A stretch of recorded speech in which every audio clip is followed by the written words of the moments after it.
Today the live will be in English, huh? So, for everyone that is here, everyone that already follow me, today I've decided to do something different. That's why we have a guest, and our guest will be an amazing guy, an amazing developer, of course, because I did one thing. I did not talk to him the whole week just to be prepared and to get to know him with you guys. But so I just know that he is amazing developer because first he came from a friend, and this friend is said to me that he is an amazing developer. He helped him out a lot. And well, for that, we can know that he is an amazing person. But he is a senior developer in Spotify. So yeah, I think that's really cool. We are always talking about career. We are always talking about reaching new steps in our careers, you know. So, and the first thing I talk to you guys is all the time is speak English. You need to learn how to speak English. So I decided to, okay, yeah, I can do a challenge with that because my English is all right. Okay, I can communicate pretty clearly, but I never did a conversation, you know, like only me and a person in English, even more with a person that I don't know. So this will be really cool to share with you guys. And I really want this to be an amazing experience for all of us. So without further ado, this is so so common, right? Welcome, Anav. Hey, how's it going? Nice to be here. Dude, your English is perfect, man. I don't know what you're talking about. Thank you a lot. So first and foremost, I think introductions are needed, right? Because not me that doesn't know you too much, but you don't know me as well. So I'm gonna do an introduction, and then I think you can follow, and then we start the conversation from there. Yeah, sounds great. All right. Give 1 second because my stream is down. I'm already checking a DDoS. And you can talk to me, right? You can see me. Yeah, I can see you. Yeah, I don't know. It's not my internet. Oh, yeah, I saw the F's in chat. Yeah, it's common. The F is okay. I think we're back. All right. So to start, I'm going to start with a presentation. If you didn't got that, and then after that, I'm gonna to send you the word. Okay. So hello, everyone. For those who are here because of Anav and do not know me, my name is Pedro Mendes, or AKA Ogrodev, which is a persona that I have created here in internet. But I am a senior developer as well. To be more precise, I'm a senior front-end developer for Basque Health, which is a startup in New York. And it's been quite a ride to be a developer for startups because I am on a team of three developers, and we have to build for like I don't know, maybe 10 to 15 clients they have other clients, so it's kind of exponential, the number of clients coming in, and we are only 3 developers, but it's been an amazing experience. Yeah. Cool. Yeah, it's really great to meet you, man. Thanks for having me. Yeah, I guess same introduction here. My name's Anav. I graduated and been working maybe almost 6 years now. I've worked at a couple of companies, a few teams at Amazon, and more recently, last few years at Spotify. Lived in Seattle for a while. Now I'm in New York as well. Yeah. Cool. Very different, not a startup, but. The first thing I want to ask you is, how is it to live in Seattle? Because I'm going to explain you why I'm asking this. We here in Brazil, we have a channel, a huge, not that much a huge channel, but it's growing channel, and he do reactions for developers, you know, their routines. So what we can see is that in Seattle, everyone just eats. No one codes. What the hell is going on in Seattle? Nobody what? Nobody code, nobody do any development throughout the routine. Nobody show this, oh, I'm writing the code right now. They just I know I'm gonna eat something, take a coffee, do gym. That's what they want you to think when they're all like dying at Amazon, getting paged every 5 minutes. Okay, all right. Yeah, especially now Amazon. So most people in Seattle, or not most, but like Seattle, a large part of it is like Amazon employees and Microsoft employees. Like they're both headquartered there. So like yeah, pretty much everybody there works for one or the other. Now All right. Amazon's doing like the return to office, so everybody's going back in the office physically. Yeah. All those work from home days are kind of ending there. Are those headquarters populated? Like, there's a lot of people going to the office right now, or do you know that? Yeah, they were before COVID, and now I think recently, a month or two ago, they're like, okay, nobody's working from home anymore. You have to give in. You're coming to the office, like 3-4 days a week. Before they were still lenient about it. Like they were like, okay, you should come in, but now they're like, we're gonna enforce it. If you're not gonna do it, like you have to leave. Yeah. Yeah. I think now they don't really have a choice. All right. Yeah.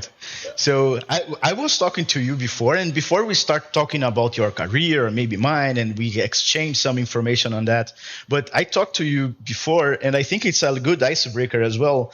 Are you playing Starfield? Oh yeah.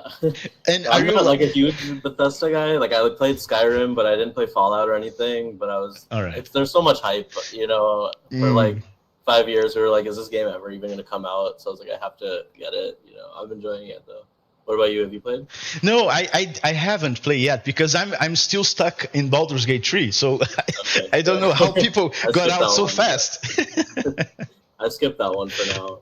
Okay, yeah. If you enter, I don't know if you like RPG stuff, but if you enter, it's like a black hole. It sucks all your life to add to that. You cannot exit it. Okay, yeah. Might take a bit with Starfield before going into that then. All right. So okay, so you do game on for to have fun, or you do something else, like you like to go out, or you are like the dev who likes to stay at home? I think good mix. I like my time during the week. I like playing games. Just chilling at home. I have 2 dogs, hanging out with them. But then, on the weekend, it's time to go out. Have some fun, go to bars. Yeah. Cool, really cool. All right. So I'm seeing that already we have questions, but I'm gonna do first. Let's talk a little bit before, because maybe those questions will be answered while we are talking. So, okay, you said you mentioned you did go to college, right? Yeah, so I did like bachelor's degree in computer science from Purdue University. I started off as biology actually, so I was like pre-med for a few years. I was doing like computer science as a minor just because I was always really interested in programming. I always thought it was fun. Like I did robotics in high school. And then I kind of got the feeling of missing out, the FOMO from all my friends who were in computer science and doing all these bio and chem classes and labs. It was just not fun. And so I switched over to computer science. I did one internship at Cisco before graduating. And then, I just started as a new grad at Amazon, worked there for a few years. And now it's Spotify. All right. Yeah, very kind of traditional college degree. We have a very big discussion, at least here in Brazil. I don't know if it's a world thing, but that the college is worthy or not on the developer life. What do you think? So I think it's worth it. I think a lot of people kind of hype up there's so many resources you can learn on your own. And you can just grind really hard and it'll be easy to get a job, and it's not, it's very possible. I think the way I see it, there's kind of 2 parts to it, right? There's actually learning the material, getting good at these skills, being able to build stuff. And then there's the other part of convincing someone else that you can do that. Yeah. So I think the college degree is kind of that stamp, it's this university that has a reputation, is accredited, is telling people that you learned this material. Whereas if you're just learning it on your own, it's hard to prove that, so that's why when you go to like boot camp, that's like another step. Like that's not at the level of university maybe, but at the same time, it's like, people have heard of this boot camp, they know the curriculum, they know you did something. And I think people totally can learn on their own if they're motivated, but it's easier, Yeah. No, but one thing that we talk a lot here is, and I talk this to the guys all the time. If you can, and if you have time and money, why not do in a college? Because a college degree, exactly like you said, it validates what you have learned, right? So it's way harder to get your first job without having a college. But this is the same here in Brazil, and in Brazil it's even harder because, for example, I am on IT in general, not on development itself, but on IT for 8 years now, and on development having my own company doing freelances and etc. since 2017. So, but most of that time was going, for example, to a low code stuff and developing stuff with regular coding, learning, and this granted me an easy access to the external market because what we can feel here is everyone abroad, outside of Brazil, they are not caring too much about you must have a college degree. But here in Brazil, they ask you, no, I don't care if you have 15 years in development. Do you have a degree? No, that's fine. So I don't want you. They are kind of harsh on that on this matter, on this subject here. But also one thing that I tell the guys all the time is, okay, yeah, there is that here in Brazil. There's this thing here in Brazil. But if we wanna exceed our expectations, if we really wanna achieve new things, we are always aiming towards the big global market, So Right. yeah. I think a part of it's also like the networking and stuff's really valuable at university. Like all my friends right now work for all these big companies that I met in school. So getting referrals and stuff's easier. There's also just like, when you're applying, if you have like right now, there's so many people applying for each job, if you have 1,000 people, candidates, and you filter like all the ones that have done projects and have experience, you still can keep filtering like to university, like they have enough candidates to be that selective. So All unless right. you do something to like stand out, Yeah, definitely. All right. You remember I sent you a list of questions. You say, no, let's do like a conversation.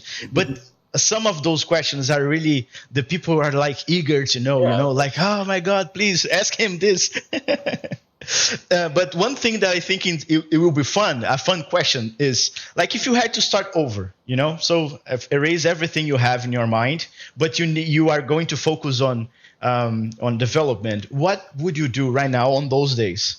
The tech stack, what area would you pursue? Yeah, I mean, that's a good question. I don't know. Personally, I'm not very attached to any one stack. Like most of my work has been in Java, just because I guess maybe that's what I started off in college, and then that's just what Amazon and Spotify have used. So I think like more people spend a lot of time worrying about which tools and technology and stacks to use, and a lot of the time they just don't end up doing any of it, or they'll like learn a lot of different little bits of different things. So I think for me, it's just like, it doesn't really matter, but just kind of choosing one and like committing to it, and like diving really deep into that. I really hate Python, to be honest, but I think as a new person joining, that's probably one of the easiest, especially if you're self-learning. There's so much support for it. You can do anything, you can do back end, you can do, I mean, not completely front end, but you can use it with React, and there's so many different frameworks, ML, data science, like you can do anything with it. So I think maybe Python, as much as it pains me to say that. I also really enjoy Kotlin. Like I've been learning that on my own a little bit. I don't know if it's that great for like, job prospects, just because it's still kind of growing. But I think it's a lot of fun. It's basically like the best parts of Java and Python together. Like it kind of has all the type safety and good parts of Java, but it's also less verbose and like easy to write as like Python. So I think that's a lot of fun. I think more it's just kind of choosing what you want to do, like build or something. Not even like long term, like I really want to be a machine learning engineer or whatever. Like you don't have to know that, but just like something that'll interest you enough where you can, keep it up and actually learn instead of doing something like jumping between them again and again. Yeah, like I think for me, I just found a good course when I was learning like web dev on Udemy, I think. And I didn't really know the difference between React and Angular and stuff at that point, but this course just looked good. The teacher seemed interesting, so that's how I ended up learning React. And thankfully, it was the right choice, I think. But yeah, I think just whichever one you can like commit yourself to, Yeah, no, definitely. I did that, to be honest. But I have a question. Do you work with Java and React? Is that it? No, that was just for an internship and for personal projects and stuff. So actually, yeah, I mainly work in Java. I've made some like full stack, like React apps for like some internal tooling at work. But yeah, mainly backend developer. Let me turn on my light real quick. No problem. So someone asked, this live will be recorded for us to watch. Yes, will be recorded and subtitled. For those who doesn't have a good listening for English, we are going to subtitle it in my YouTube channel. So, you know what? My experience with learning was like, I have a friend who is like a mentor to me. So I asked him, okay, where is your flaw? What area can I learn to like complete you? And then he said, "Okay, no, I'm good in front end, back end." He is postgraduate in machine learning, so he's more of a back end guy. And he said the front end is I know how to do it, but I don't like to that much. So then I started to learning front end with React, and that's it. So sometimes people say crazy things about the front end. Oh my God, there is so many frameworks. Oh, there is so many stuff to learn. But wait, if you learn one, if you excels in one, I think is the right thing to do. And I say this to the guys all the time. Stop worrying too much about all the stuff and forget about full stack if you are not one stack yet. There's a lot of people here. I don't know how is it for you, and how do you do interviews like with candidates for Spotify? Yeah, I actually had one this morning that I did. And do you see a lot of people like focusing on a lot of stuff and full stack, trying to be full stack when they are not single stack yet?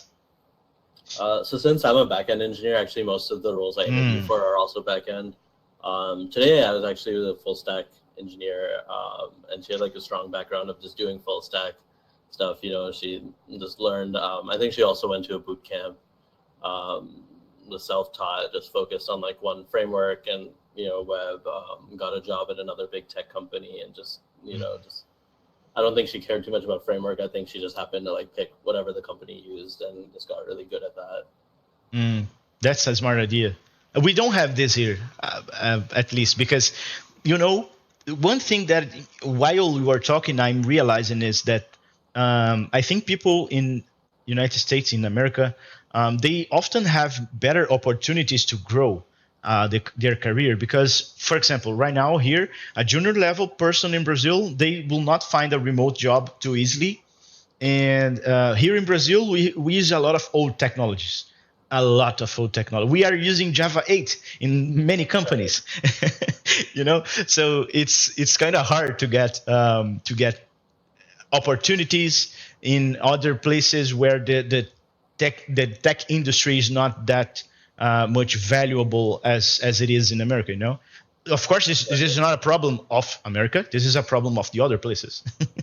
They should be getting more new technologies. They should be fomenting this, the government, whatever. So do you have any when you do those interviews, and for example you see a person that has a future but is not quite yet to the role that you are looking for, especially when it's more senior stuff? Do you have any advice you would like to make to them, or do you make any advice to them so they can maybe one day go back to the candidacy as a candidate and pass the interview? Yeah, so I think for Spotify and probably a lot of big like US based companies like Amazon, Microsoft, a lot of them don't really care about which framework, language, anything you're using. It's more just about your problem solving skills. So like for us, I think it's and a lot of companies, it's like lead code and stuff like that. And a lot of it is just practice. I think like just go back, and that's kind of unfortunate. I don't think it's a great system, but it's kind of just what you have to do. Not only practicing like being able to solve them, but also being able to like communicate. That's like a big thing that we grade on at Spotify. Like, can you like discuss your problem solving skills, like as you're going through, like explain why you're making certain decisions. Also, if you get stuck on something and I give you a hint, can you use that hint, and make advantage of it? Where some people just kind of ignore it and aren't good at like collaborating or picking up or communicating. So I think that's like a big underrated area people don't always focus on, like being able to solve these problems, but being able to do it like out loud, and talking with another person. Yeah. Yeah, I think. Yeah, I mean, a big part of it's also just getting past the resume screening, I think. So for us, when we get it, a lot of the time they're already like capable, especially, the first round, which is a little easier. It's more just how much they've practiced after that. Yeah, I see. That thing of resumes kind of sucks, right? Because you are resumed in a piece of paper. This is so hard to me. Right. Yeah. All right. Yeah, for us, actually, we also don't care too much about level. Like every now and then they'll be like, specifically, we need a senior engineer. But for the most part, when I interview someone, I actually get to give them a score. Like, do I think, like, let's say they didn't do great on it. Like, we grade out of 4. So let's say they got a 2 in some area. I can be like, I think this person has potential, so they'd be good as like an associate engineer or engineer 1. Like they'd be good with some mentorship. Or like the opposite, where I think this person would be really good at helping other engineers around them, so maybe they should be senior. That's really cool. Yeah, we don't really decide the level until as you go through the process. That's really cool because I think a lot of developers cannot put into paper their knowledge, But when you ask a question, when you do some, you go through the flow of a problem with them, they will, excels maybe even someone that has a perfect resume. All right. I'm seeing a lot of message. I'm seeing a lot of highs. So hi to everyone. A few friends from you, definitely. Some people, first time chatters. They're probably getting in because we are doing in English as well. So, and guys, I do live streams. Don't think this is weird, but I do live streams in Portuguese. I do not do in English all the time. Although I think it's a good idea to have one day in English on the week, so everyone that follows me in Portuguese could join, and also I could be talking to other audiences as well. Someone is saying you're their uncle. Yeah. Okay, just to confirm. He likes to think that. Okay. All right. I think I saw a question about, I'm an Android mobile developer. What path should I take to become a full stack? Learn backend and frontend. That's it. The path is simple. There's nothing more. There's no secret. I keep saying to the guys one thing. There's no secret in development. There's no short path. There's no shortcut. It's very important to understand the whole architecture. And I always say to them, okay, if you want to learn something, there is a really cool website. I don't know if you know it, the roadmap.sh. Do you know it? So yeah, it's a really cool website. And for all of you that are on live, roadmap.sh. It's really cool because you have all the things you need to learn for that specific area. So, for example, I want to learn front end. I will see everything from front end that I need to learn from the beginning. Like, what is a HTTP protocol? What is internet? From the basics to the more advanced stuff. And it's really cool because it's not teaching you anything. It's just a guide for you to learn. So yeah. Do Yeah, I you think play? for that question though, I actually started off as an Android developer. Really? When I Cool. joined, yeah, so when I joined Amazon, when you join as a new grad, you don't get to really choose which team you're on. Like I was in a team in Alexa that was all Android. I had no Android experience. Actually, I was the most senior engineer on the team as a new grad.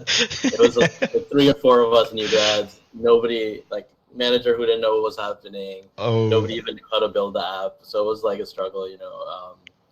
And yeah, I think and actually I was lucky because I joined another team at Amazon. It's a product called Amazon One. It's like this device, you scan your palm over it and it recognizes you. So you can use that to pay in a store or enter like the Amazon store, stuff like that.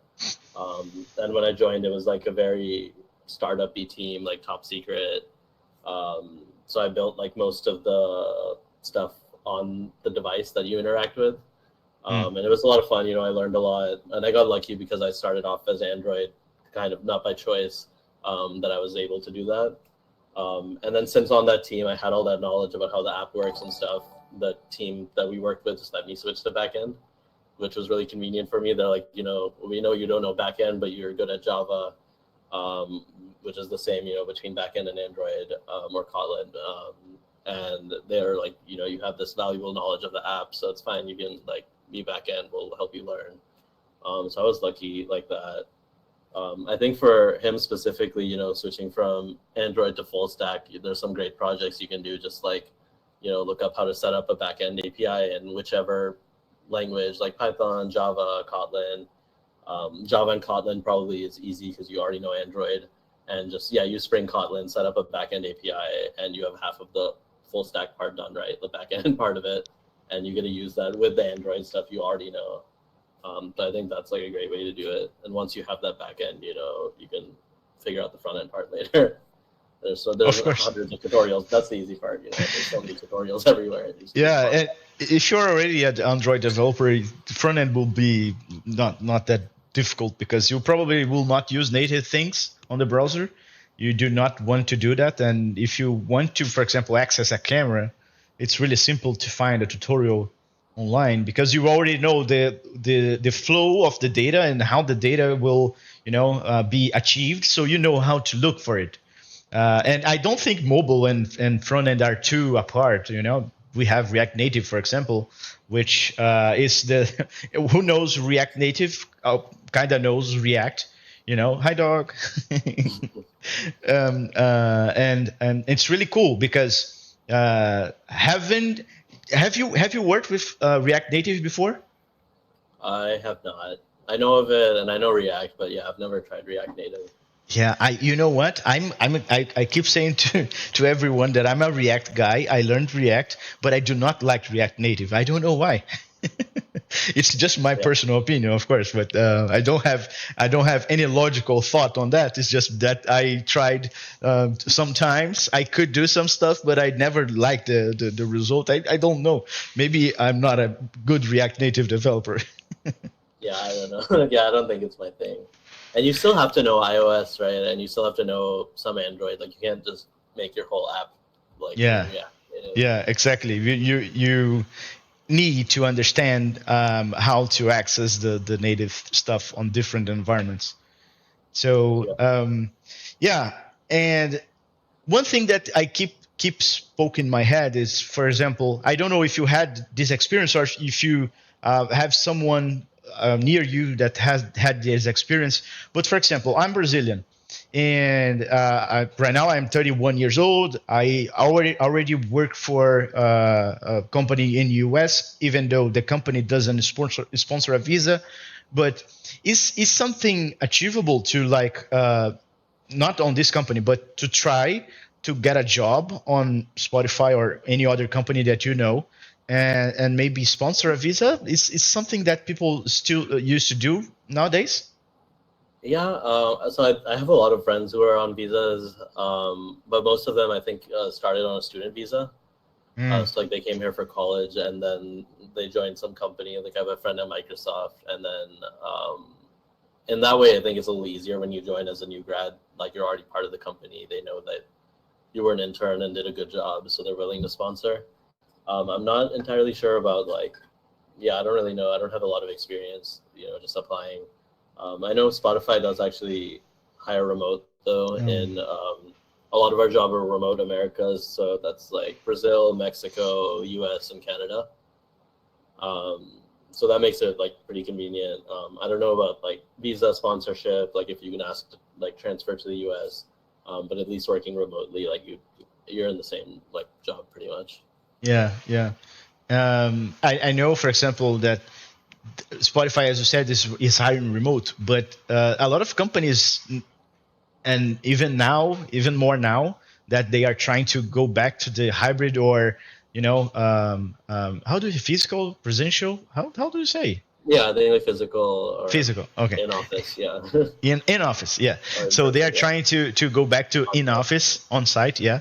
So even now, I do you see some roles on the other companies, because Spotify you already mentioned, but on the other companies, on the other big techs like Amazon and the other companies, are you seeing this remote going like down, decreasing the number of roles to be remote, or you think it's the same? Are you seeing the same thing? Yeah, I think a lot of big companies are kind of forcing in office. Amazon's like very strict about it. Like the CEO just made a announcement, I think last week, saying if you're not willing to come back, like you should leave the company. Like he's like actually, I know I have some friends too who moved to different cities and states during the pandemic, and now they're like, you have 30 days, come back or leave the company, pretty much.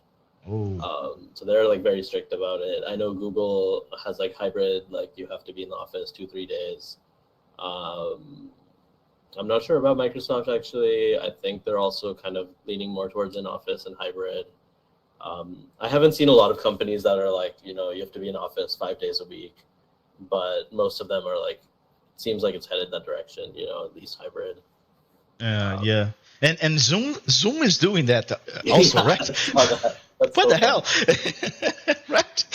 When I saw the news, I was thinking, okay, I think no one will use Zoom anymore because it's not working. Yeah, I thought that was a joke at first. But, it's not. Yeah, no, they don't joke with that. yeah, but I think now there's also a lot of companies that are using remote, like, to get more people to apply now. They're like, we're still staying remote while all these other companies are going back to office. So I think that kind of helps recruiting for a lot of other smaller companies that, like, we know remote works. It's okay. Yeah. Yeah. Yeah, like Spotify, I have I just switched teams recently, but my last team, I had people in more rural like areas like Ohio, a lot of coworkers in Boston, New York, that kind of split up. My current team actually is all in Europe, and they're all different countries. There's someone in like the Netherlands, London, Stockholm, Italy, just kind of everywhere. But, I don't think they could force people to come back for us. Yeah, and I even saw there's a friend that sent me a LinkedIn profile of a friend of his, so a friend of a friend, and he works for Spotify as well, but I think he's in Paris and he's Brazilian, so it's kind of cool to see the remote. It kind of works. Why? I don't know. Yeah. I'm kind of the I think we all developers are the guys that stays asking ourselves, okay, why the hell do you want me to go back? It's working. Yeah, I don't know if it's all the real estate they invested in or something like that. Like I feel like they have to have some motive, but yeah, I don't know what it is. Exactly. I think they want us, at the building because I built this big building, so I need you to get inside and use it. Yeah, I think that for Amazon, I'm sure that's. All right. So let's see. Let me see if I lost some question. A lot of comments. Talking and being able to explain what you're doing, why you're doing, that's a great skill. Yes, it is. Let's see. now you're his son, it said. The Dreadnought. This is a proud dad moment right here. Let's go, Jeff. He's a friend. He plays Starfield with you. Yeah, we play Pokemon together. You said you play Pokemon and you do live streams about that, right? Every now and then, yeah, it's Pokemon Unite. It's basically like League of Legends, but with Pokemon. Yeah, no, I know. Yeah. You play on mobile or do you play in the I play on PC? the Switch a lot of time. Okay, okay. Yeah, actually, I think it was really big in Brazil. Like, they just had the World Championships, and all the people from Brazil are like the most hardcore fans. Like, they hype everybody else up. I love to see it. What is your vision about Brazilians? Do you know a lot of Brazilians? Do you know any Brazilians? I really don't know. uh, I watched the World Cup, I think. Okay, yeah, that's fine. Yeah, I don't know much though. All right. If I could eat like those Seattle devs, I would love to work in the office, lol. That's so funny. I didn't know people what people thought of Seattle outside. Yes, that's our main thought. When someone says I work in Seattle, we kind of look, like with the shady eye. You work at Seattle. That's pretty funny. Yeah, there is. It is. So they just have to do it to cope with all their on call at Amazon. So let me see. On let me ask you. Can I ask you a question about like Spotify daily Sure. work? Okay. On your daily routine of Spotify, how is your routine in Spotify? Do you have a lot of meetings, or is it like a more asynchronous working? So it's a little different on the new team that I just joined, since we're like separated, continents. They're all in Europe. I'm in the US. My last team was more traditional. Everybody's working like 9 to 5 roughly. But it's pretty lax. Like we'd have, daily stand-up meetings, 15 minutes, just catch up. I'm working on this thing. I'm blocked on this, whatever. Like it's pretty casual. We'll have a few meetings like we do like 2-week sprints. So we'll have like our retrospective every 2 weeks, where we look back at the sprint, what went well, what to change. We have, our sprint planning. For the most part, it's pretty light, but then every now and then, there's like design reviews and system design stuff and that kind of thing. My new team is more, so we only have a few hours of overlap in time zones. So I have like meetings 2 hours every morning, 3 hours, like 8:45. We'll have like 15 minutes stand up. And then we just have some kind of time for collaboration just because we have so little overlap.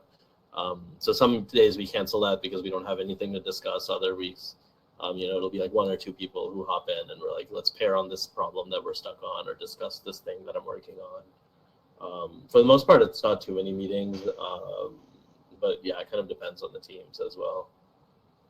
And I every time I see, every time someone says to me, we do pair and solve a problem, it's not something I do so often because I don't know, maybe because of my culture of asking the questions directly on the chat, and digging deeper into my problems before asking someone something.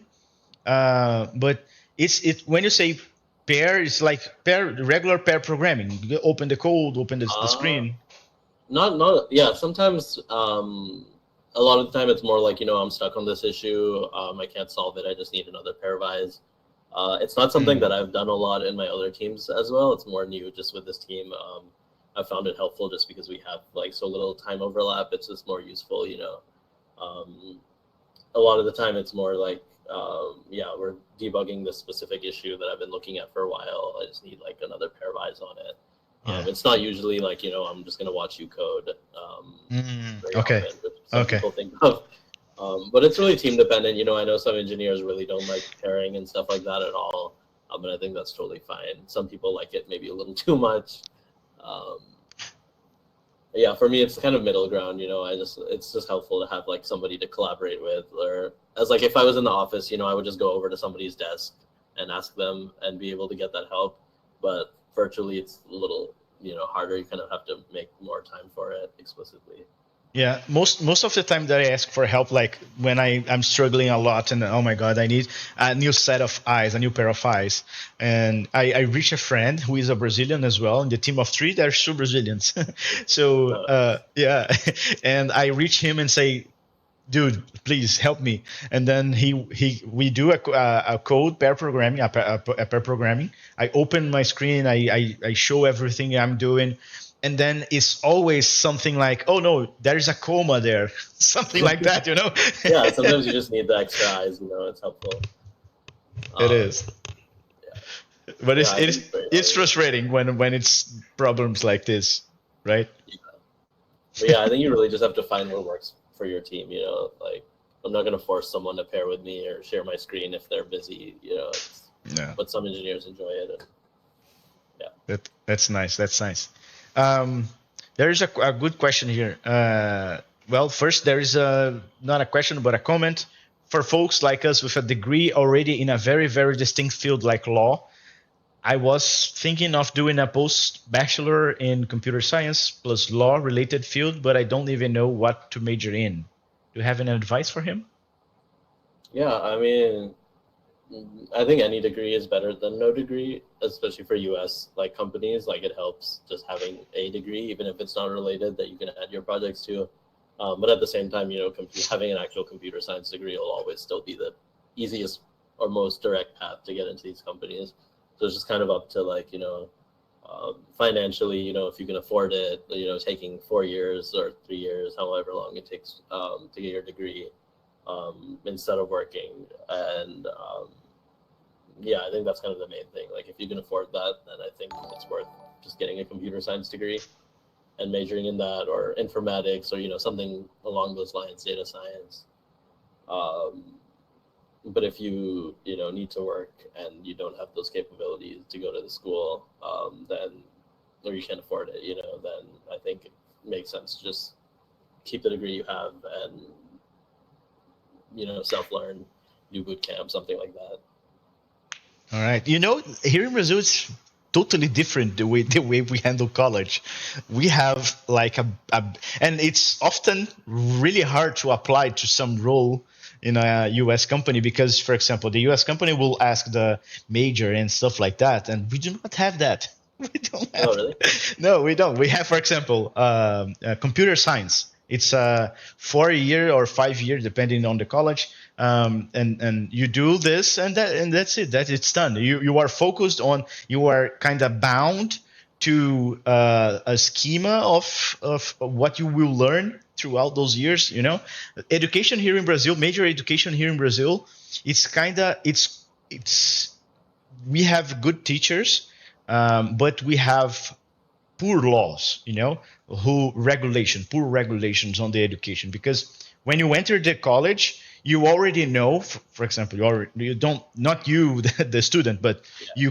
you can see the schema of study. So you already know what you will learn on the last period of the college, for example.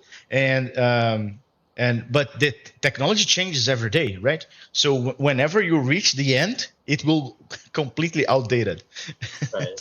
There's that.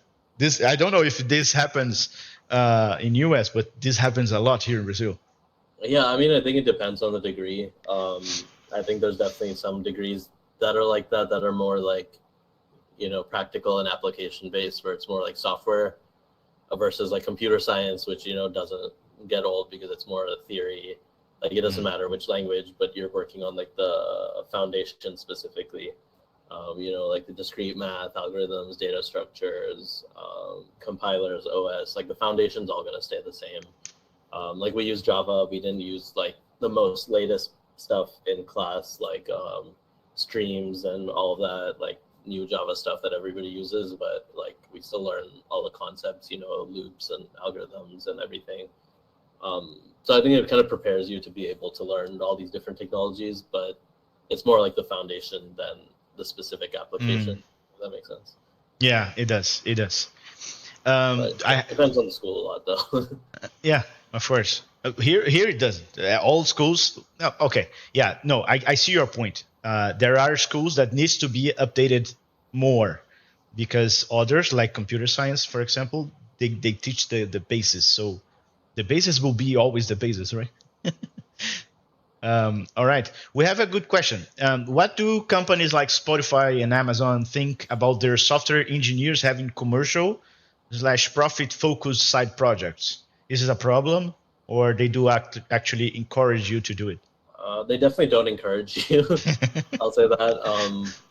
And yeah, so I actually just was reading my contract a while ago, and I read like the clause about this.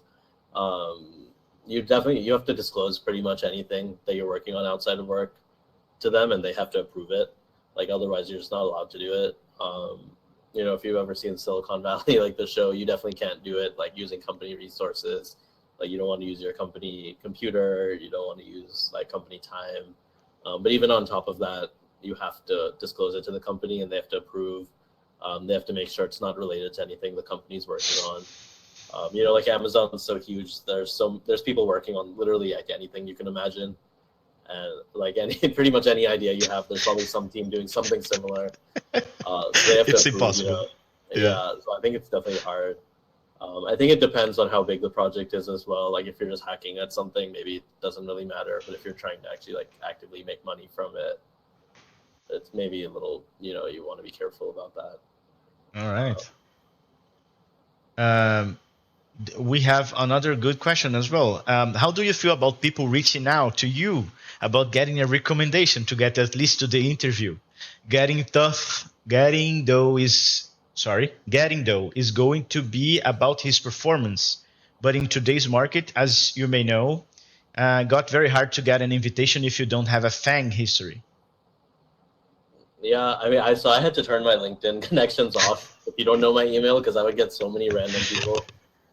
Some of them don't even bother like writing a message or like introducing themselves. They're just like, "Hey, refer me." I'm like, "No, I'm not gonna even respond to you." I think for me now, like I need to have some connection with them. Like I don't need to like know you super well or work with you, but I need to like, if I'm gonna put my name on it and recommend you, like I want to make sure that you're not gonna embarrass me, at least to that much. I had someone actually message me earlier today. They wrote like a nice message. They overlapped with me at Amazon. I looked at like their resume, and it looked like, legit. Like they had the experience and were qualified. So I referred, and I don't mind like that. I don't know them. There's also some other people I've worked with that are less experienced that I've gotten to know or helped mentor a little bit, and I don't mind referring them either, because I know them or friends, stuff like that. I think if some random person messages you, like maybe they're nice enough to refer, but yeah, I wouldn't count on it, I guess. It can't hurt, I guess, to ask, but like I wouldn't expect a lot unless, it helps if you introduce yourself, if you like specifically look at the role and be like, I have experience in this thing that the role is looking for, and I think it's a good fit.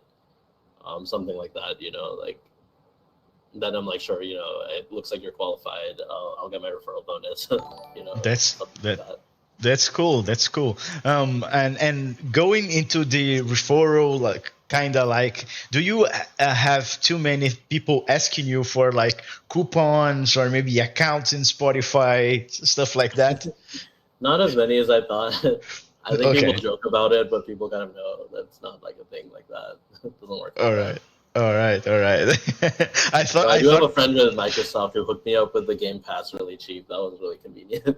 okay, so this could happen, Yeah, but but I'm it's not not doing you, but common. not for strangers. All right, all right, all right. Okay, so college degree helps you with networking. It's not their goal to make you ready for the marketplace. That was a politic mindset. Not even here, US, this is a reality, but you get a alumni support, networking, and get invited to relevant interviews depending where you graduated. And this is really cool because here in Brazil, we have that as well. We have, for example, people that have already graduated from that college, and they keep helping the others, the students that are there. There are companies. I don't know if you have this in US, but we have one thing called it's like a junior company. It's something like that. It's a company that is basically composed by students and teachers. And it is a real company. They make money and they have to sell the product, the services. So it's kind of like an experience inside the college. Do you have that? I haven't experienced anything like that, but I'm sure some schools do. I think it just depends. Okay, all right. Um, yeah, I did like undergrad research So it's like kind of similar, I guess, but without the money part. Okay. You know, like I went to like a big university with a lot of like academics and research and stuff, and I was able to get experience that way, which I think helped me get my first internship. But yeah, it would have been nice to get paid for it. Code with Remy asked, "What's the essence of this whole recommendation thing about?" Apologies if my questions come after. No, it doesn't. Yeah, that's a good question. I think it's an honest question because when for me, for example, and I can say to you, I think your name is Remy, so I can say to you, Remy, that for example, for as a remote worker from Brazil, when we think in recommendation, we always think in, okay, I'm a step closer to being able to talk, to be present in an interview with someone. Because one huge problem that we have, and we talked about this earlier, is that we are all our knowledge, all our experiences, they need to be resumed in a resume. So and it's a piece of paper, so I cannot show how much I am, for example, how much I am a problem solver, for example. So and those things, they are quite often solved when we go to an interview with someone, with an HR person or a tech interview. So the recommendation goes towards that lines, so we kind of, when we say at least to me, I don't know if it's for you, Anav. What do you think about this? Yeah, I think for us, like especially at bigger companies, it's not going to get you an interview necessarily, but it's going to put your resume at the top of the pile. I think, there's 1,000 people applying. It'll just make sure that they look at your resume. Whereas, I mean, I think they look at every resume, but there's so many, like it just makes it stand out a little bit. But they're not going to be like, this person's not qualified, but they have a recommendation, a referral, so let me interview them. It'll just make them kind of like look at it faster, I think. Yeah. Or make sure they look at it. Like I've referred a few people successfully. I've referred a lot of people unsuccessfully. They all get their resumes looked at and get their chance. One of my friends that I referred just joined today. Actually, it was his first day at Spotify. But like, he was also already qualified, so it just kind of helped him get that interview. Yeah, That's and for really me, cool. especially at Spotify, which is like a big company, but also not that big. Like, the same recruiters kind of know everybody. Like they hear people's names again and again. I want to be careful that I'm only referring people that are qualified, because it looks bad if they keep getting referrals from me and they're just rejecting all of them because they're not qualified at all, that they're the wrong level or different stack, or I mean, not maybe we're not too picky about stack, but like just the wrong experiences. Yeah. Of course, if I do know, for example, React, there's no way I could, for example, join a Kotlin team. This doesn't make sense. Yeah, like if you know some web framework, and you're applying for a full stack position, then great, it makes sense. But if you're applying for some like MLE or like machine learning engineer, then I'm like, well, that doesn't make sense. Yeah. So one thing that is really cool, and I would like your opinion on that, is that I've been gathering a list of remote of websites that have remote openings. So it's just to help people out, because people ask me all the time, "Oh, where can I find a remote job?" And I don't know. I have the websites. It's the most that I can do, but I don't know how you can achieve one. How you can, because this will be up to you. But on that list subject, do you guys, when you want to search for a job, or when you were searching a job before, what tools you use, what website you used? I mean, so the first time when I was searching, I just used like I was specifically looking for new grad jobs, out of college. So those are like most of these big companies have like very specific new grad positions. And there's a lot of lists like, on GitHub. It's been so long since I did it, it's hard to remember, but I know there's like specific lists. Like I think there's a list on GitHub every year that they update with all the new grad positions. So I use that. Yeah, I think it's just kind of Googling and just using anything that you can find. Now, more recently, a lot of it is, since I worked at Amazon, I kind of have the luxury, I can kind of pick which companies I'm more interested in and which I've heard of. Or a lot of the time I'll get recruiters coming to me now.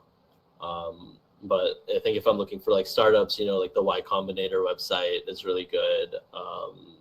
The Angel List, like even LinkedIn, you know, stuff like that, or just more networking. You know, I hear from my friends like they interviewed at a company they like, something like that. And I definitely say don't apply on LinkedIn though. Like use LinkedIn to find jobs, but go apply on the company website.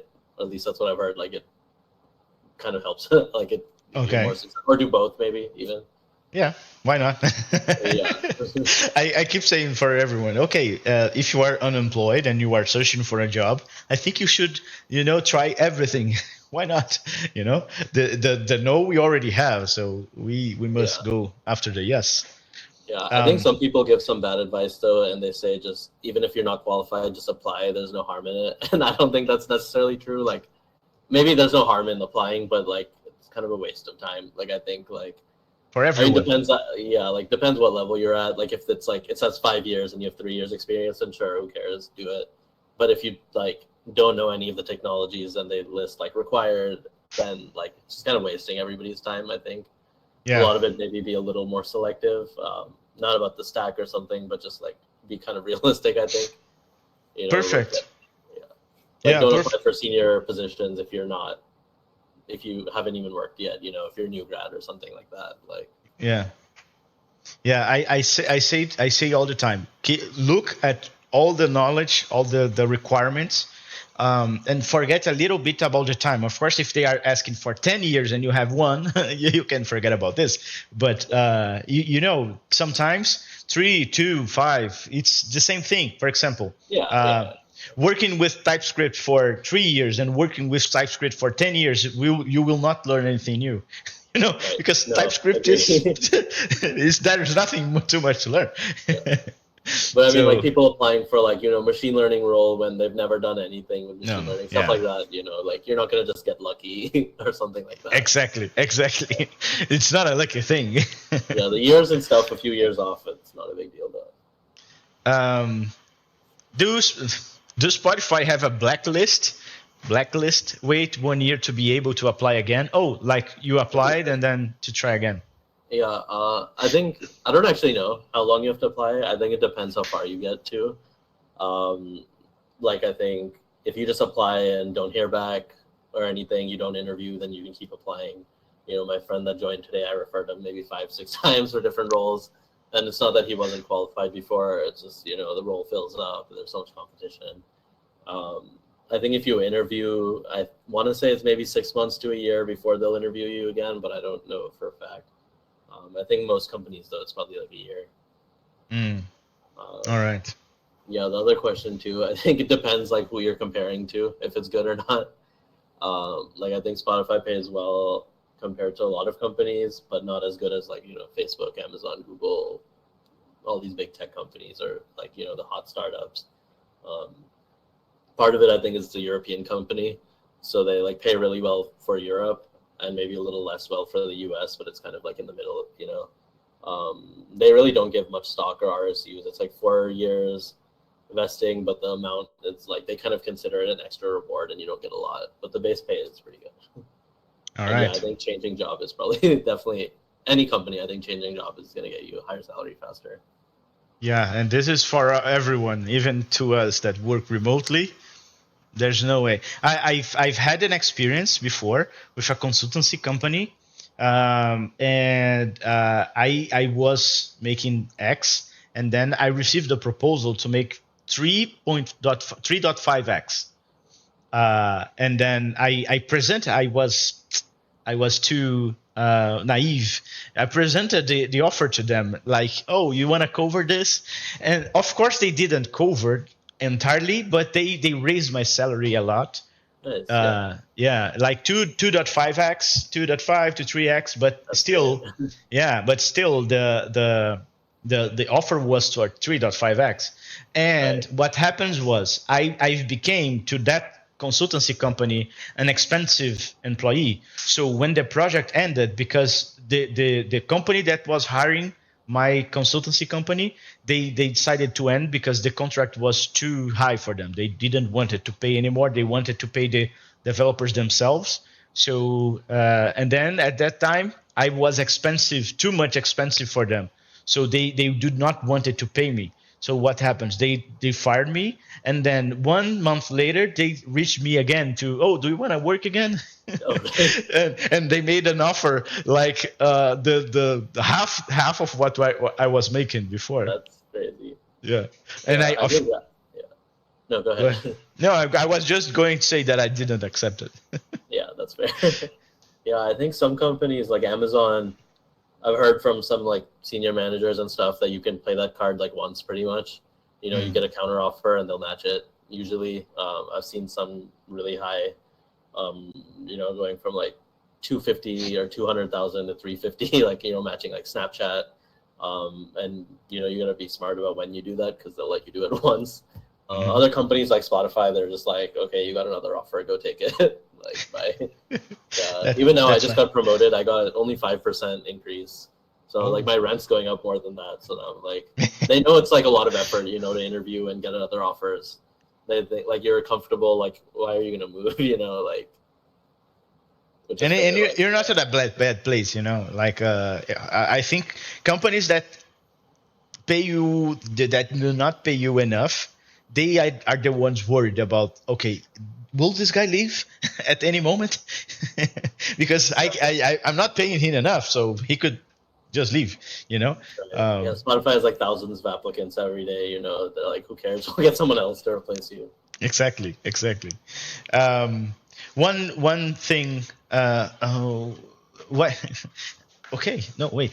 Do you think the US is the best place to be a developer? For me, seems like the salaries there are so much higher than the other countries. If you're just caring about money, then I think, yeah, I think that's probably like objectively true. Like you get paid a lot more. I think, I don't know, it depends what else you value. Like, you know, the US, there's a lot of other issues. Yeah. And on that, I can say, when I was working for Brazilian companies and I was making, of course, not even close of what I'm making right now. I had a lot of issues here in Brazil to, you know, pay the bills. It was way harder. So moving out was always a thing for me. I need to move out. I need to go. I was thinking on Canada, Europe. Never thought on US, to be honest, because of the strict policy of you know, entering the country and trying to get a visa. So I always thought on those countries. But then when I start remote working and making my money in US dollars, everything changed. No, I don't want to leave my country at all. No, it's perfect. I make, of course, I will not make as the same level developer in America, but that's fine because my costs, you know, I pay for rent in a good apartment in the city that I live in, Rio. I pay like $800, and this is expensive to us. This is a hell of expensive to us. But you know, if you're gonna live in US, I think it's not easy to live with that kind of money, right? Yeah, I mean, depends where you live. New York is like crazy expensive. Yeah. Yeah, so like for me, like I don't know, I make like a good amount of money, but I think it's not like a lot like in New York. Like, you know, there's a lot of people in finance and other tech companies that make even more. But I think, yeah, I think I agree. Like my coworkers, you know, in Europe, like they get paid a lot less, like maybe even half of what I do for the same job. But at the same time, like compared to other tech companies in their country, it's really good pay. You know, I've been once and talking about divagating some a little bit, talking about something else. I've been once to US and once to Canada, and it was the same time because I was going to Canada and then I needed to stop and stay 12 hours in the United States. I was so unlucky because first I was at Houston, Texas. So it was a hot day in Houston, Texas. But more of that, it was holiday there. So no one was on the city center. And this was so weird. Really? You know, because it was like a desert. We went to a square. We finally found a square which had a little bit of people. But for me as a Brazilian, everywhere you look, you have people. We have people, you know. So Right. so there's no I mean, even New empty York place. is like that too. Exactly. So when I was in Houston, I was okay. The place was beautiful. They had like this trains on the middle of the city, something like that. So it was really cool to know. But then I met Vancouver. Oh, Vancouver is really beautiful. Have you Yeah, been to Vancouver?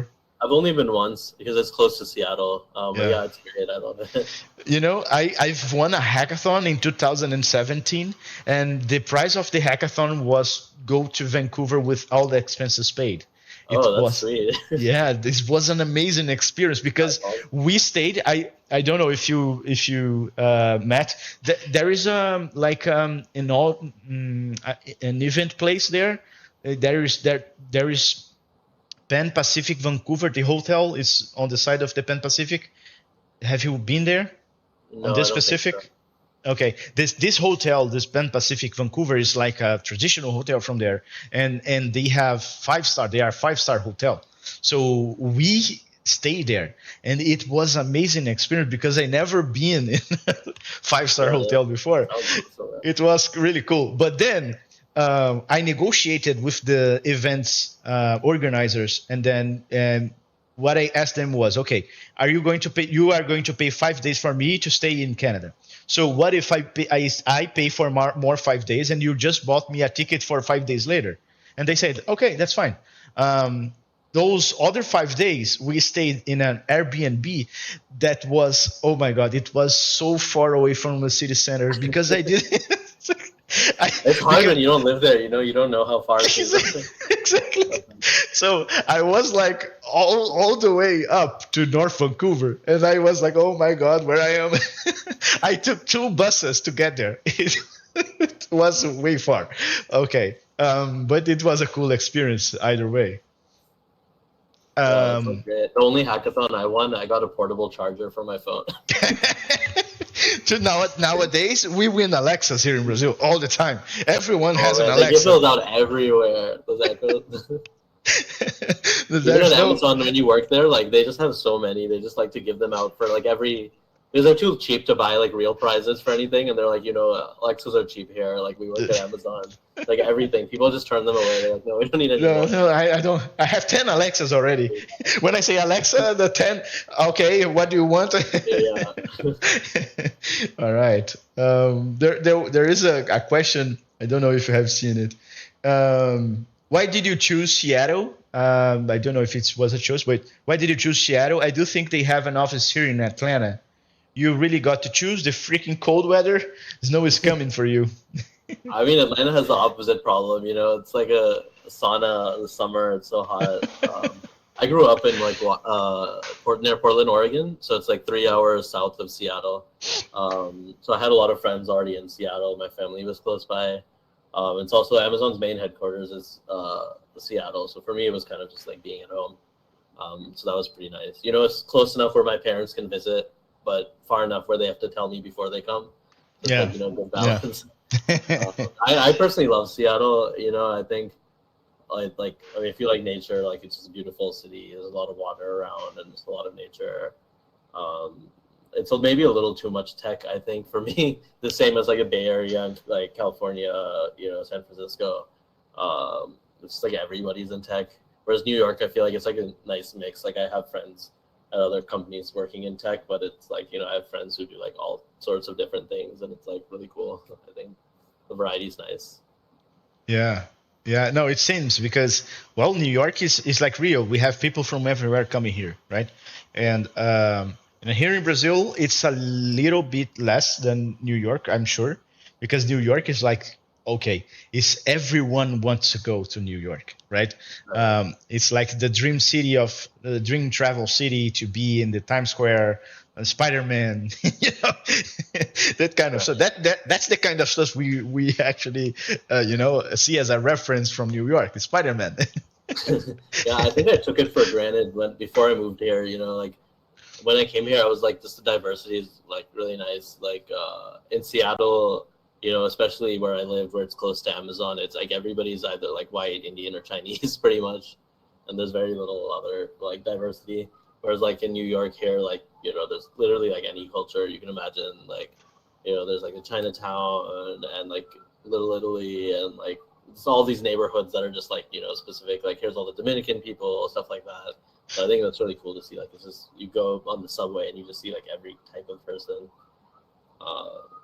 Yeah, it's great. I don't know if I'd live here forever. Like it's so expensive and so chaotic, but I think at least for a few years, it's like a lot of fun. Or if you get a chance to visit, I highly recommend.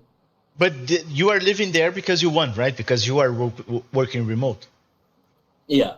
So for me, on my team, I can work anywhere in Eastern time zone in the U.S. But I chose like Spotify so that I could move to New York. Just I wanted to try something new, and I thought it'd be fun. I'm still in my 20s. I think like it's a good chance to like try something new. Yeah, that's really amazing.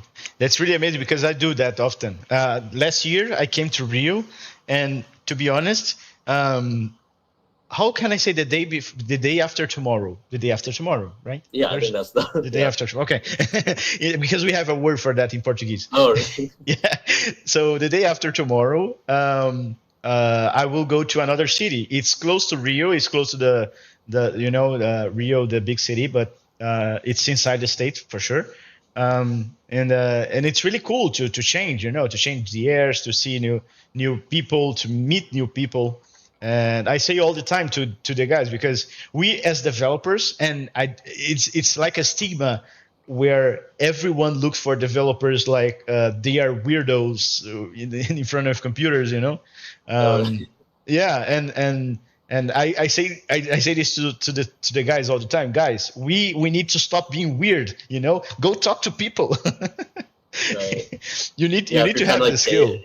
Yeah. If you're on like dating apps and stuff in Seattle, like the tech people have that reputation too. Like the tech bro, like you're not very sociable. It's like like it's not people don't look up to it. Whereas like here in New York, it's like less like it doesn't have that reputation maybe. To the same all right. All right. I'm talking now about my life, but okay. I've met a guy. I've met a guy from Maryland. He look.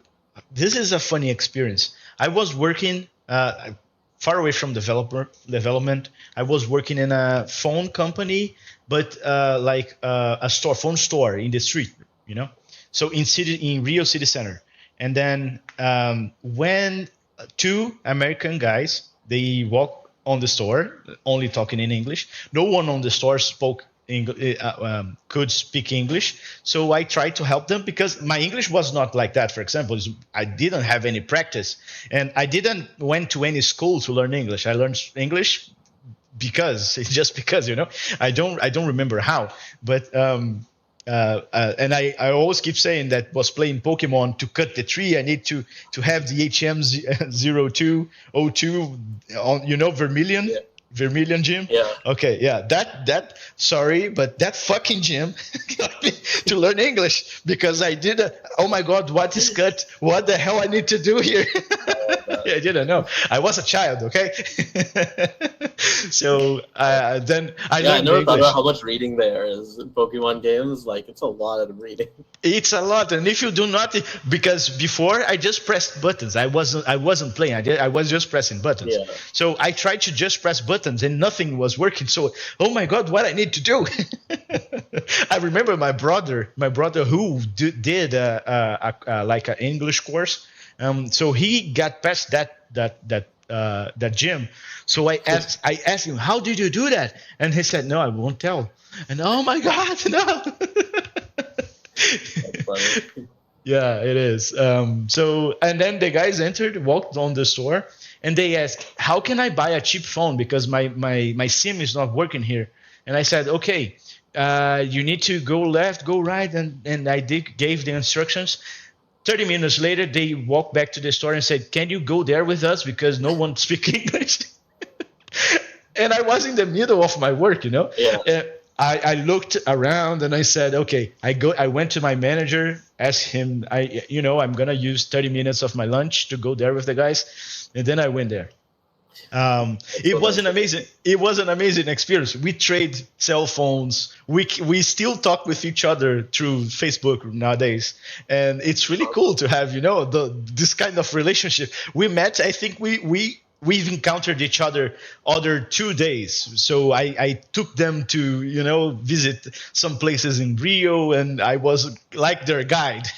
Out of nowhere. And I need to visit and get the guide experience too. Yeah, exactly. That sounds good. Yeah, I went to Japan this year, like this summer, and there was a lot of people that don't speak English. It's always a struggle, you get the Google Translate out in 2 days and just hope my friend, she learned just how to count and say no wasabi, just the food, basically only food stuff, and she knew English and no wasabi and that was it. But, have you eaten Japanese food before going there? Yeah, I think a lot of sushi and stuff. It's different there though. I think compared to a lot of especially Indian food. I think a lot of Mexican and South American food too, where there's a lot of spices and flavors and stuff. Whereas Japan, it's more subtle. I think they don't have all these strong spices and stuff like that, or just it's kind of interesting. I think. Yeah, it's all really good, but it's much more muted. I think. Yeah, I always heard that, and when Japanese people come here in Brazil, because in Brazil we reinvented sushi. I don't know if you know that, but we kind of put everything on our sushis. Everything you imagine, if it's eatable, if you can eat, okay, let's put it on sushi. So we have for example, do you know? Of course you know. But we put cream cheese on sushis. We put pineapple, strawberry. Interesting. Yeah, we have a really good mix of foods here in Brazil. Yeah, cream cheese. I think in the U.S. they do too. Okay. A lot of places, but I've never heard stories and stuff. We have one roll here called hot Philadelphia, and it's with salmon and cream cheese. Yeah. Yeah, I think we have those here too, a Philadelphia roll, California rolls. Those are very westernized. Right. If those weren't there, I would be surprised because Philadelphia roll. What the hell? Yeah, I feel in Japan a lot of it's just rice and the piece of sashimi or the fish on top, nothing else. And usually they put the wasabi in between the sushi. Sorry, the fish and the rice, right? Yeah, I didn't realize that until I went and everything was spicy. But it was fun. All right. If you can recommend one Brazilian food, what's your go-to recommendation? Okay, I think it would be feijoada. Because I really a gourmet feijoada gourmet. It's feijoada is beans. Okay, feijão is beans. So feijoada is beans with a lot of different meats, and you kind of eat. You can eat that with rice, with farofa. Do you know farofa? Yeah. So you can eat that with farofa. There's no cassava flour with you know how to make it, right? How is it done? I don't think so. It's with cassava. It's cassava. Do you know cassava? No. No. I Okay. don't think so. But it's it's okay. It's really cool. But it's like a bean soup. But it's a stew. It's not a soup. I think it's a stew. The correct. Whatever. I don't know what I'm saying, but it's a feijoada. Okay, yeah, I have to find someone and try it. No, you need to because it's really good. It's really good, and it's a heavy food. When you. I'm a heavy guy. All right. No, I'm just saying because if you eat feijoada, for example, in the early afternoon, you will stay the rest of your day oh my god. Let's take it for a weekend. Yeah, exactly. You need to eat and then you can sleep, so it will be an amazing experience. They are mocking me because I probably said ne, and ne is do we have a translation to ne? I don't think so. Okay, I slide a Portuguese word in between my English words. um, all right. So, guys, do you have any more questions? I think we. Oh yeah, Okay, Good. okay. Leaving Got you, it. leaving. Yeah. It's ne. It's like right. We'd call it ne. Got it. I learned a new Portuguese word. You did. Oh, at least it wasn't a curse because everyone learned curse how to curse in Portuguese first. You'll have to teach me some next time. Oh, I can teach you right now. Let's see a soft curse. There's a good and versatile one is when you talk shit. This you talk this in English. You can say like porra. Poha? Porra, yeah, porra. Poha. It could That's be a a shit. frustrating feeling. Could be Poha. like an angry porra. Poha. I love that. Yeah, I'm gonna use that. Okay, I think I will cut this part from YouTube. You don't want to get demonetized. No, I don't think so because I think they watch the first 10 minutes and then Yeah, it's fine. they don't give a single. All right. Okay, so guys, do you have any question? Oh, they are saying that porra can mean something else though. Yeah, it can mean because porra is the raw translation would become. Okay, but Okay. but Good to know. You didn't tell me that before I started saying it. no, but we don't use it like we use it like shit. Shit could means like there's poop, but you don't use it as poop. You That's use it fine. as a shed. Okay. It's the same thing here. Okay, I won't say it at work, but when we chat. Okay, all right. God damn it, you're teaching swear word. This is for Brazilian. Yeah, no, we Brazilians, we kind of have a wrong image on the road because everyone comes into Brazil and they want to learn the curse words. I don't know why. And it's funny because US guys are not often like do like to make jokes with at least with us, between each other, but we do either way. So I saw Brazilians, for example, I saw Americans asking for, can you help me, for example, say good night? And then Brazilian, of course, and then they teach them to say a bad word. Okay, so you're just telling me I need to double check everything you tell me. All right. No, so far we're good. Okay. Okay, no, there is one guy that's saying that understood everything that I am saying, but it's not understanding you, and I know why. There is a specific which native speakers have an ability, a skill, and I think this is awesome because there's often I'm on meetings. For example, I work with a friend from Egypt, and sometimes he's with a bad mic, the bad, like far away, he's talking like this. So I don't understand anything he's saying. And then, but my boss, which he is from New York, he understands everything, and I'm like, what the hell? What's going on? So native speakers tend to understand everything clearly. But I have developed my English to be like articulative, so I try to speak slowly. I try to articulate all the words because if I don't do that, I don't understand what I'm saying. So I think that's why he's saying that he's not understanding everything. But that is common. That is normal. The listening to improve the listening is kind of hard for us, because you guys, you speak fast. Right. I mean, that's how I feel about every other language too, though. Okay. Yeah. Okay. Do you have like Mexican or any Spanish speaking friends? Yeah, I think Spanish is pretty common. I have a lot of friends that speak Spanish, and yeah, they just speak so fast. I did like French too in like high school, and it's just so hard to hear. Like, I know the words, but like unless they're talking really slow, Really? I can't like. Yeah, I totally understand you because Spanish, like we have a lot of similar words between Spanish and Portuguese. and a lot of phrases. Even you can build an entire phrase with words that are equal, but they talk. Oh my God, they talk so fast, and I don't understand what the hell they are saying. I have a Colombian friend.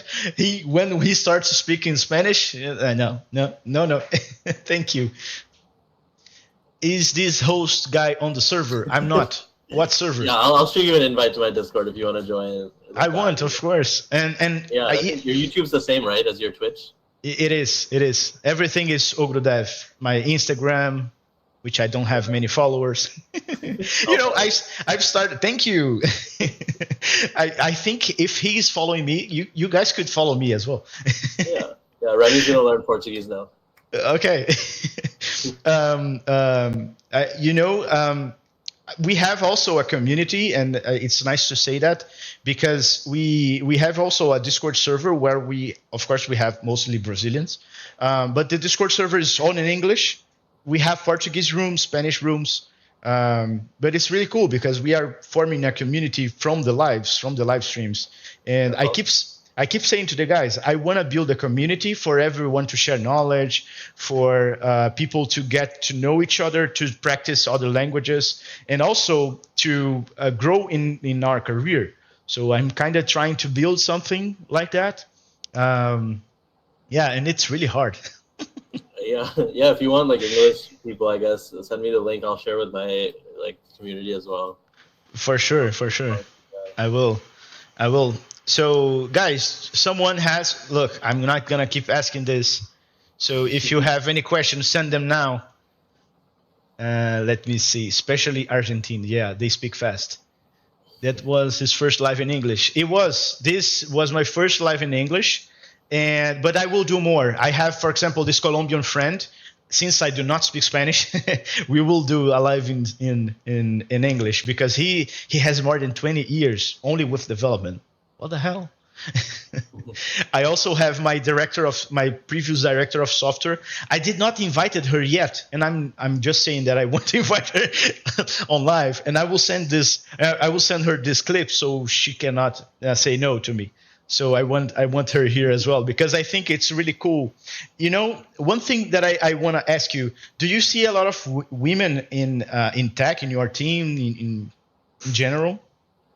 Yeah, I think especially these big companies, there's a big push to have more equality and build up women.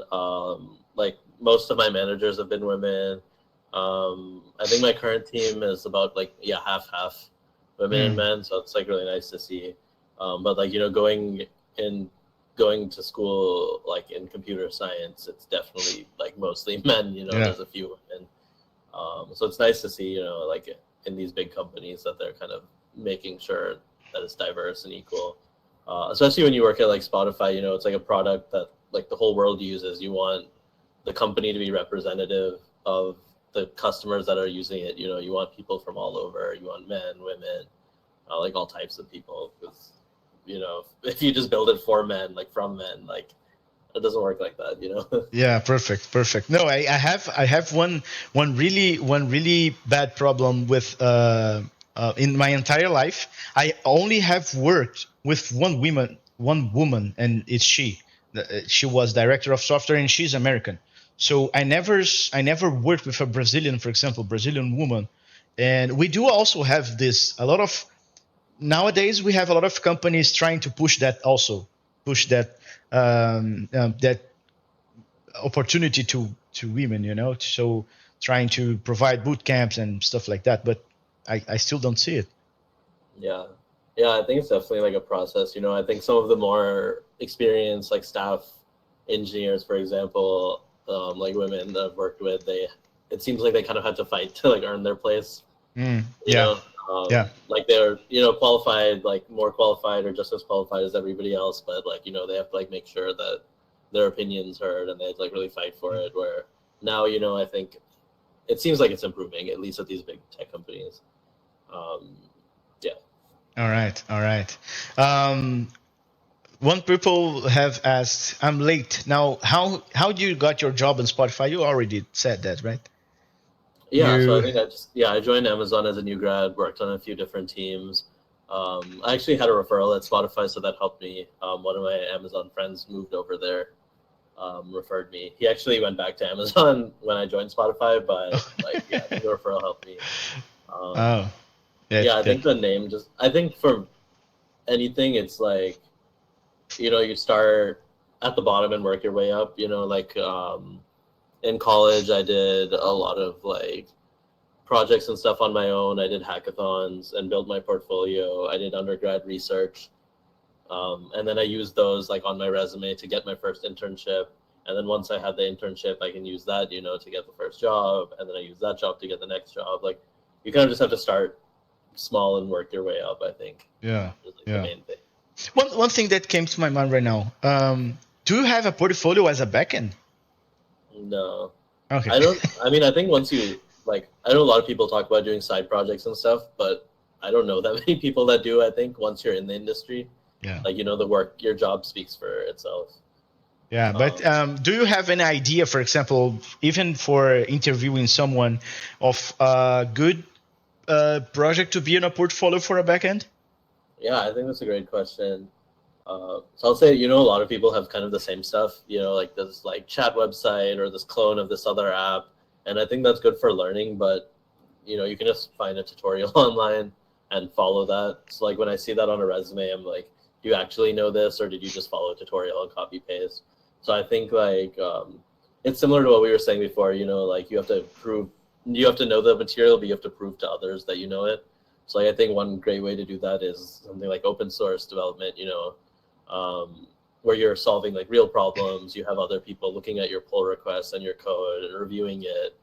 So it's like working in an actual job, it's like similar experience. So I think that, like, if you don't have a degree, or even if you have a degree and you're looking for a job and you don't have like work experience, that's like a really, really good way. I think there's a lot of big, like, you can Google whatever language and open source, and you'll find like lists of good big projects that are well maintained, have documentation, have like a lot of them even have like tasks that are marked like for beginners or for new contributors. So I think picking something like that, where other people are reviewing your code and like you get that validation as well, and you're building something that other people are actually using, like that's a really great way to do it. Amazing. The other, yeah, or hackathons too, where you go and you build something, that's another great way to like force yourself to be in an environment with other developers and actually build something. I think all those tutorials and to-do list apps and stuff are great when you're learning too, though, but that's not going to stand out on a resume. Okay. Amazing. I think that was really nice, because a lot of people ask me how I need to have a portfolio, but I'm a backend. What do I do? And you just showed me a way of having a portfolio. Like if you have a lot of PRs approved as an open source contributor, you can build a portfolio. You can have, for example, a document with that, a PDF if you want. If the company if the company asks you for a portfolio, you can send them the directions to reach your PRs approved and what you have contributed to the community. I think it's really cool. Yeah, so like, if you're applying for like a full stack position and you show me that you contributed to this like popular React open source library or something, like that's great, because I know what it is, Yeah. And other people have approved and thought your code is good enough to get in. It also shows a lot of like, I guess, drive and discipline that you were willing to go and learn enough to be able to do this and prove to other people that that you can do it. It's that validation that you get. As well. Yeah. Perfect. All right. So I don't see any new questions. I want to thank you so much, Anav. And do you want to say anything to the guys? Do you want to, I don't know, maybe tell them, porra, guys? Yeah, this was a lot of fun, man. Thanks for having me. Yeah, happy to come back, chat whenever. Like, I think it's great getting to know you. I think there's some great questions too. Yeah, at least I'm going to be a subscriber. I'll follow you on Instagram. Excited. I'll join your Discord. If anybody else wants to keep in touch or chat from there, feel free. But yeah, this was a lot of fun. Thank you very much. I think it was an amazing experience for me because, well, as I said, I never did this before, and you for sure I couldn't start better. I had a great time, and thank you very much for putting an effort, to share your knowledge, to share everything you have learned so far. I know you said, oh, let's make it this a conversation, and I try to do that, but sometimes. Yeah, no, it was a lot of fun. Sometimes I keep I try to be I don't try to be a perfectionist all the time, but it's I think it's a good way of doing good stuff for everyone. So I really enjoyed that you enjoyed. So it was really cool, and we have each other Discord right now. I will invite me to the community that Remy was saying, and I also put the Discord server guys that we have, the Gilda Dev, and Gilda means like guild. Of course, it's the same word, and so it's like the Devs Guild, but the Devs Guild it was already taken. To shame.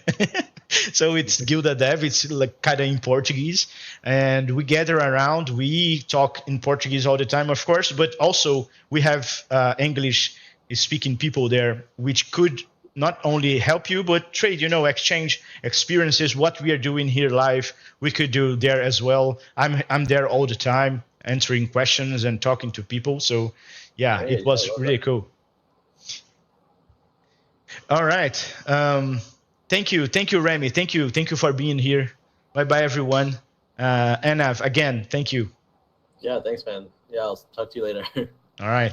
Talk to you later, guys. Bye. E aí, curtiu o vídeo? Bom, esse aí, como eu falei, foi só um corte da nossa live, que acontece toda segunda e quarta, às 8 da noite, falando sobre carreira de tecnologia, valeu? twitch.tv/ogrodev ou então youtube.com/ogrodev. Valeu, cola lá.